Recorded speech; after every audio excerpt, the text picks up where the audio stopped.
Assalamualaikum warahmatullahi wabarakatuh. Bagaimana kabar Ananda semua? Mudah-mudahan sehat dan semangat dalam belajar. Baiklah, sebagaimana biasanya sebelum belajar kita berdoa terlebih dahulu. Bismillahirrahmanirrahim. Rabbi zidni ilma warzuqni fahma. Amin ya rabbal alamin. Untuk pembelajaran hari ini, persiapkan perlengkapan belajar sebagaimana biasanya. Pada pertemuan kali ini, masih di bab 1, manusia, tempat dan lingkungan. Adapun materi pembelajaran kita hari ini, dinamika penduduk Indonesia. Untuk itu, tolong Ananda buka buku cetak IPS halaman 38 sampai ke 47. Untuk itu, tolong Ananda simak video berikut ini. Hari ini materi kita adalah dinamika penduduk di Indonesia. Dinamika penduduk yaitu perubahan jumlah penduduk pada suatu wilayah yang disebabkan oleh 3 faktor, yaitu kelahiran, natalitas, kematian, mortalitas, dan perpindahan migrasi. Dinamika penduduk di Indonesia itu terbagi dengan jumlah penduduk, persebaran penduduk, komposisi penduduk, pertumbuhan dan kualitas penduduk. Di persebaran penduduk itu terbagi atas 2 berdasarkan usia dan berdasarkan jenis kelamin. Itulah peta konsep dinamika penduduk Indonesia. Jumlah penduduk Indonesia memiliki jumlah penduduk yang sangat besar. Jumlah penduduk Indonesia menempati urutan keempat di dunia. Struktur penduduk Indonesia lebih banyak pada penduduk usia muda. Hal ini sebagai akibat dari masih tingginya tingkat kelahiran.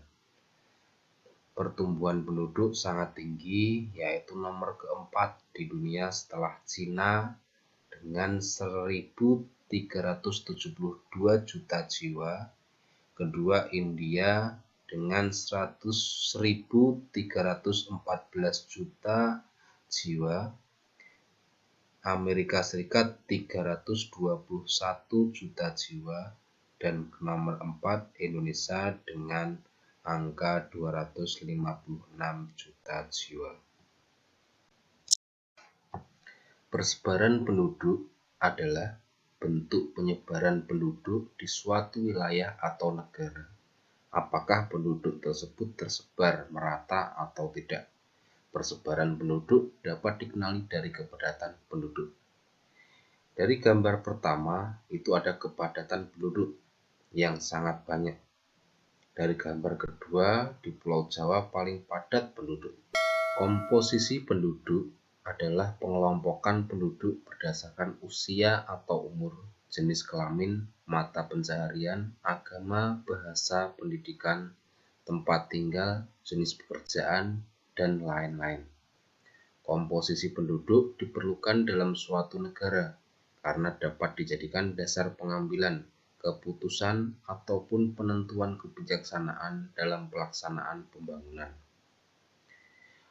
Komposisi penduduk berdasarkan ada 2, yaitu berdasarkan usia. Berdasarkan usia dibuat dalam bentuk usia. Permasalahan dalam komposisi penduduk lainnya adalah apabila jumlah penduduk dengan usia di bawah 15 tahun dan usia di atas 65 tahun jumlahnya lebih besar dibandingkan usia produktif. Hal tersebut dapat menyebabkan penduduk usia produktif menanggung hidup seluruh penduduk usia non-produktif. Sebaliknya, jika semakin kecil angka ketergantungan, akan semakin kecil beban dalam menopang kehidupan penduduk usia non-produktif. Komposisi penduduk berdasarkan jenis kelamin juga penting untuk diketahui karena dapat digunakan dalam menghitung angka, perbandingan jenis kelamin, sex ratio. Perbandingan tersebut dapat digunakan untuk memperkirakan bentuk pemberdayaan penduduk sebagai sumber daya manusia sesuai dengan karakteristiknya. Pertumbuhan dan kualitas penduduk. Pertumbuhan penduduk adalah keseimbangan dinamis antara faktor penambah, kelahiran, dan migrasi masuk, dan faktor yang mengurangi kematian dan migrasi keluar jumlah penduduk. Kelahiran, natalitas, dan kematian mortalitas disebut faktor alami, sedangkan migrasi disebut faktor non-alami. Kelahiran bersifat menambah, sedangkan kematian bersifat mengurangi jumlah penduduk. Migrasi yang bersifat menambah disebut migrasi masuk atau imigrasi, sedangkan migrasi yang bersifat mengurangi disebut migrasi keluar atau emigrasi. Tingkat pertumbuhan pada periode 2010 sampai 2014, angka pertumbuhan mencapai 1,40% per tahun. Untuk menurunkan tingkat pertumbuhan yang tinggi ini, pemerintah Indonesia melaksanakan program keluarga berencana. Dengan program keluarga berencana, penduduk Indonesia telah mengalami penurunan dari yang awal 2,31% pada periode 1971 sampai 1980 menjadi 1,49% pada periode 1990 sampai tahun 2000. Struktur penduduk Indonesia lebih banyak pada penduduk usia muda. Hal ini sebagai akibat dari masih tingginya tingkat kelahiran. Persentase penduduk 0 sampai 14 tahun pada tahun 1980 mencapai 40,3%. Dan pada tahun 1985 sedikit turun menjadi 39,2%. Penduduk usia muda ini pada tahun 2000 diperdan 34,2%. Jumlah penduduk Indonesia yang besar itu akan berdampak positif dan ada berdampak negatif. Untuk dampak positifnya, jumlah penduduk usia produktif sangat melimpah. Dan untuk dampak negatifnya, itu sebagai berikut. Pertumbuhan penduduk usia muda yang cepat menyebabkan tingginya angka pengangguran. Persebaran penduduk tidak merata, komposisi penduduk kurang menguntungkan, karena banyaknya penduduk usia muda yang belum produktif, sehingga beban ketergantungan tinggi. Arus urbanisasi tinggi, sebab kota lebih banyak menyediakan lapangan kerja. Menurunnya kualitas dan tingkat kesejahteraan penduduk. Masalah kependudukan Indonesia dalam hal kualitas adalah masalah kualitas penduduk yang terjadi dipengaruhi oleh masih rendahnya tingkat pendidikan, rendahnya tingkat kesejahteraan, yang kemudian dapat berpengaruh pada pendapatan per kapita masyarakat tersebut. Rendahnya pendapatan per kapita dapat menyebabkan orang tua tidak mampu menyelahkan anaknya, sehingga banyak anak yang putus sekolah atau berhenti sekolah sebelum tamat. Itulah penjelasan materi pembelajaran kita hari ini. Semoga Ananda dapat mengambil kesimpulannya dan catat di dalam buku catatan, dan untuk tugas kerjakan di buku latihan. Wassalamualaikum warahmatullahi wabarakatuh.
العالمين